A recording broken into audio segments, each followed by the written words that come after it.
Maghihigpit sa pagbabantay ang Energy Department para mapigilan ng hoarding at fuel dispensing sa bansa sa gitna ng oil price hike sa merkado dulot ng gera sa Middle East.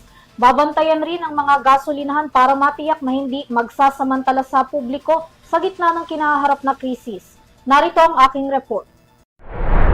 Habang patuloy na nadaragdagan araw-araw ang presyo ng mga produktong petrolyo sa bansa sa bisa ng umiiral na staggered oil price hike ng Department of Energy o DOE, bunsod pa rin ng sigalot sa Middle East.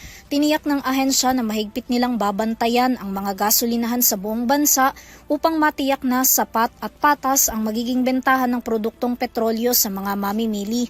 Sa inilabas na guidelines ng DOE, pinahihintulutan lamang ang pagbili ng gasolina gamit ang drums o container kung gagamitin ito sa mga fishing vessels at sea transport.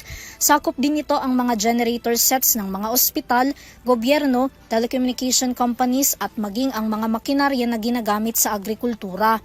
May karapatan daw ang mga gasolinahan na magpatupad ng purchase limit sa bawat sasakyan upang maiwasan ng panic buying at para na rin magkaroon lahat ng supply. Bilang bahagi ng mahigpit na monitoring ng DOE, maaaring makipagtulungan ang mga retailer at supplier para matukoy sa historical records ng mga kumpanya kung sobra-sobra na ang pagbili ng mga ito ng gasolina na nauuwi na sa hoarding.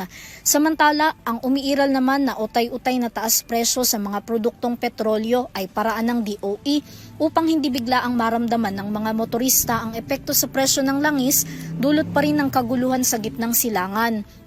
Mula March 10 hanggang March 16, inaasahan ng araw-araw na dagdag presyo na ipatutupad ng mga oil companies. Kabilang sa mga kumpanyang nakiisa sa staggered oil price hike ang Chevron, Shell, Petron, Total, Jetty at Sea Oil. Para sa EuroTV News, Vanessa Cleofas, sumasaludo sa bawat Pilipino.